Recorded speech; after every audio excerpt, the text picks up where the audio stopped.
History remembers the Medici as bankers and patrons of art. But hidden inside one forbidden ledger may have been the real blueprint of power in Europe. Hello, time travelers. You see, God had a debt collector. And he didn't wear a robe, no, he wore a counting apron. 15th century Rome. You probably think the Pope was the most powerful man on earth, right? Well, think again. He was just the most expensive debtor to a family of former wool merchants. Welcome to Sigma Age. Today, we're burning the gold leaf off history to find the real engine of the world.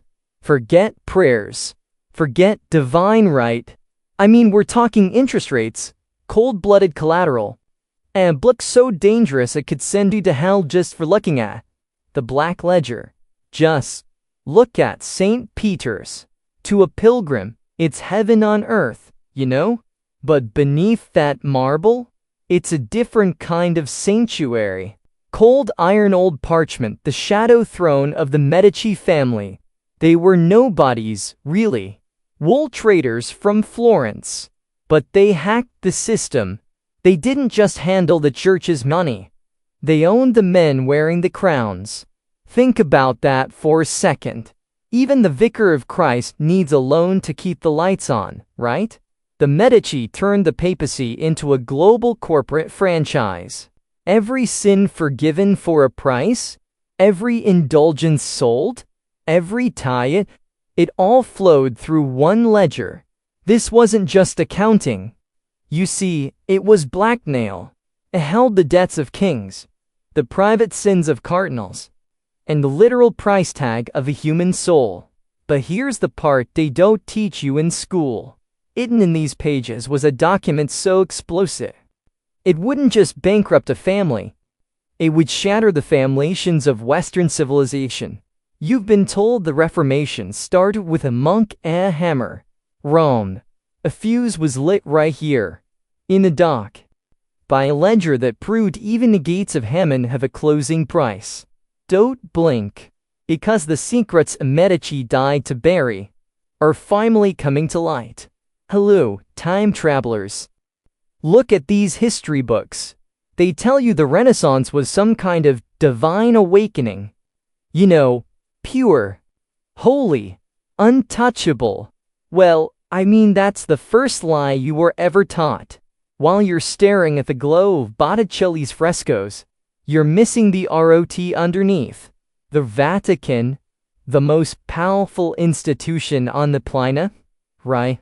Well, it was technically insolvent. I'm talking flat broke. Imagine a corporation that owns half the world. It can't even pay its own light bill. A Vicar of Christ was drawing a massive unpayable debt in a breach between heaven and earth. It was about to snap. And then, the shadows moved. In the hills of Florence, a family of sires Medici saw the ultimate opportunity. They realized if the church couldn't pay with gold, well, it would have to pay with its soul. How does a group of simple cloth merchants become the Pope's masters? They found a loophole, a world-shaking, reality-bending trick in the laws of God himself. I mean, it makes modern money laundering look like child's play. So, time travelers, are you ready to see how they bolt the keys to the afterlife? Let's dive into the God loophole. Time travelers, wait, stop. Just imagine the world's most powerful bank. Now, imagine their secret partner is a literal blood-stained pirate. You think you know the Medici, right? Well, you don't. Because Giovanni de' Medici didn't just want to lend money. No, he wanted to own the throne of God itself. Meet Baldassare Casa. One day, he's planning merchant shooks in the Mediterranean. The next, he's eyeing the Vatican. I mean, he was a man of violence, a mercenary, a killer. And for Giovanni, well, he was the perfect investment. Why would a respectable banker risk everything on a pirate? Simple.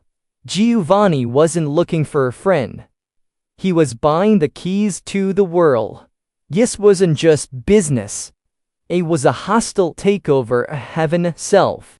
The Medici funneled massive piles of gold into Casa's pockets, effectively bribing his way up the church ladder. And it worked. In 1410, the impossible happened. The pirate became Pope John the 23rd. Boom. Just like that. The Medici became God's bankers. Every tithe, every indulgence, every single gold coin from every corner of Christendom now flowed directly into the Medici vaults. They were managing the Creator's treasury, you see. But here's the terrifying part. How do you balance the books when your partner still thinks like a murderer? Giovanni had the gold. Casa? He had the skeletons. And those skeletons, they were about to scream. You won't believe what happened when the Vatican realized who was actually holding the purse strings. Welcome back, time travelers.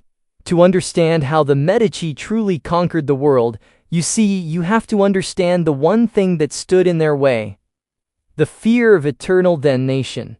In the 15th century, the greatest crime you could commit wasn't murder or even treason. It was usury. The act of charging interest on a loan was considered a mortal sin so vile that Dante's Inferno placed users in the seventh circle of hell right alongside the blasphemers. For a banker, you see, the business model was simple. Provide a loan, get rich, and burn for eternity. But Giovanni de' Medici was no ordinary merchant. Oh no! He was a master of the shadows. He realized that if you couldn't change the laws of God, you simply had to find a way to launder the sin. This is the birth of what I call spiritual laundering. The Medici didn't charge interest, at least not on paper.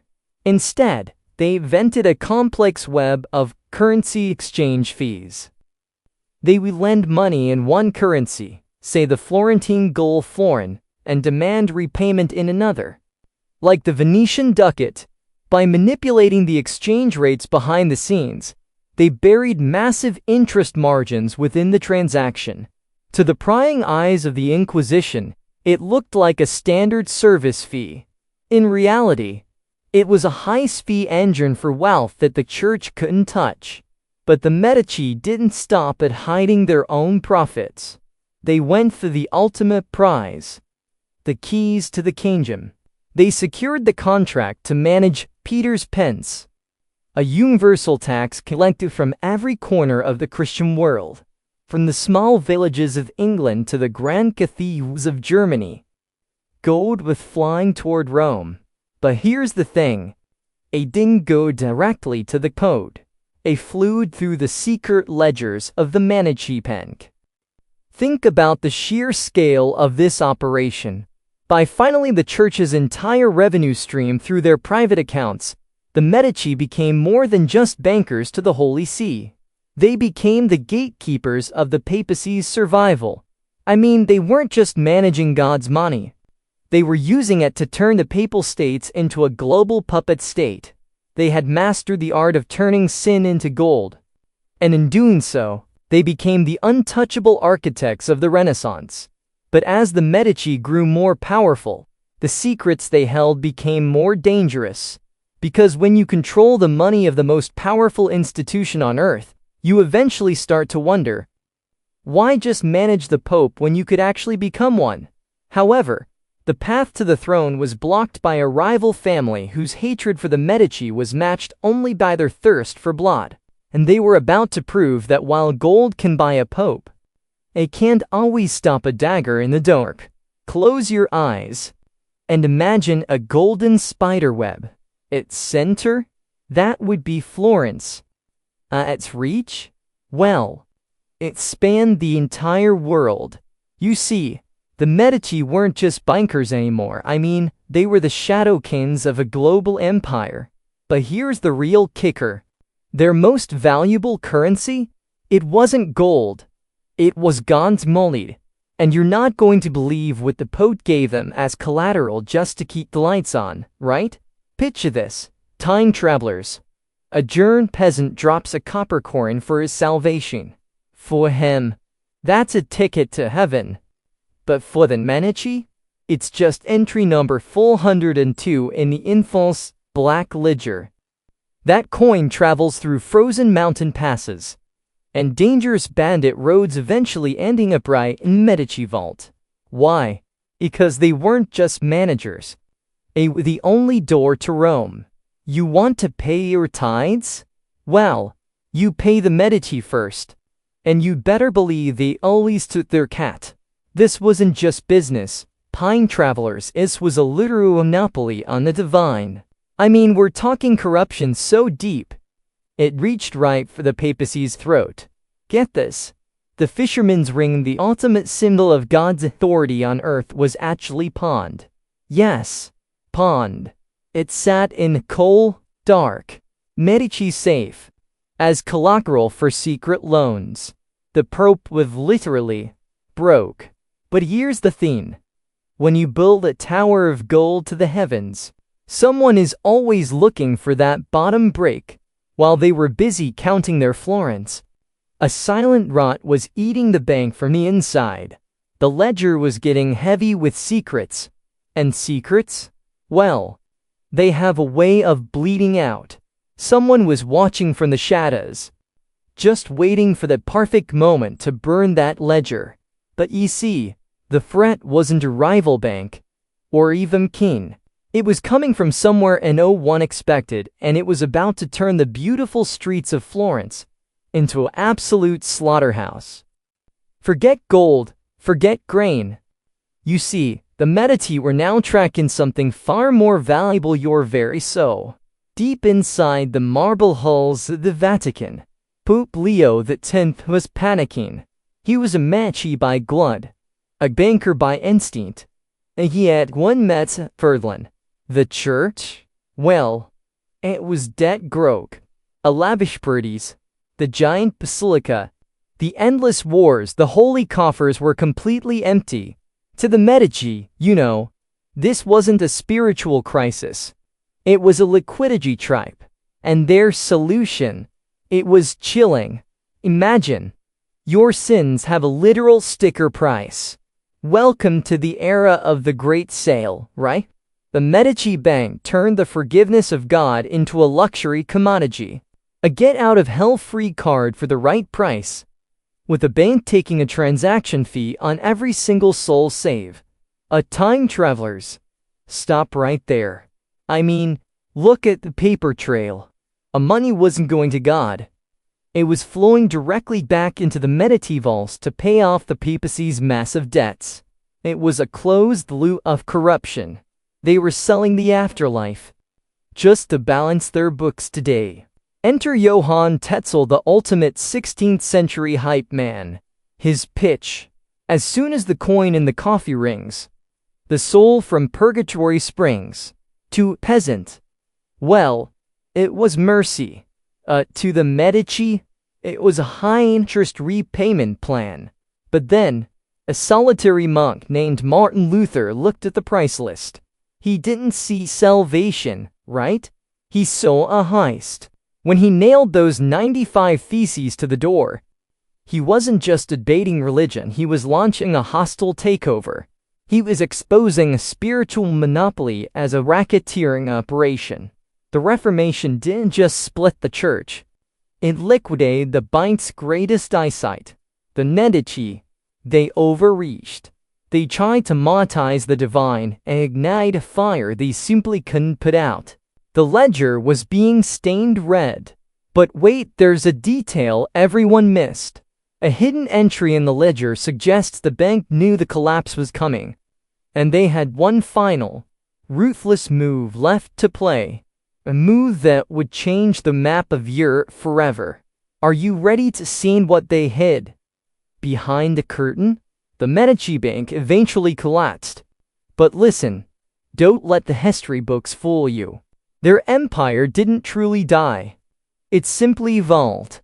You see, The physical ledgers may have been tucked away in some dusty, forgotten archives, but the blueprint they created, it was already being copied by every major power in Europe.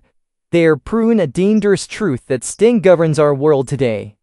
The true rulers of empires aren't those wearing crowns and mitres, but those holding the debt. Medici faded into the shadows of history, right? The system they perfected in the dark corners of the Vatican became the skeleton of the modern world. Look closely at the global financial structures we live under now. I mean, from the way international credit handles the silent, immense power of modern central banks, the DNA of the Black Ledger is everywhere. They created a world where money is more than just currency. It is a tool of control, a weapon of influence, and a way to manage the very souls of nations. The system was born in the shadow of the cross, polished with the gold of the Renaissance, and secured with secrets that were never meant to see the light of day. We are still living in the world the Medici built, and in many ways, we are still paying the interest on those ancient debts. The names on the office doors have changed. Obviously, the technology has moved from quilt and parchment to fiber optic cables and digital servers. But the ledger remains. It's a chilling thought, time travelers. You know, we like to think we are free participants in modern economy. But the truth is, we are often just entries in a book we aren't allowed to read. The game hasn't changed. It just got bigger. If you've enjoyed uncovering these hidden layers of history with us, make sure to subscribe to Sit and Lage. We're dedicated to exposing the secrets the powerful tried to bury centuries ago.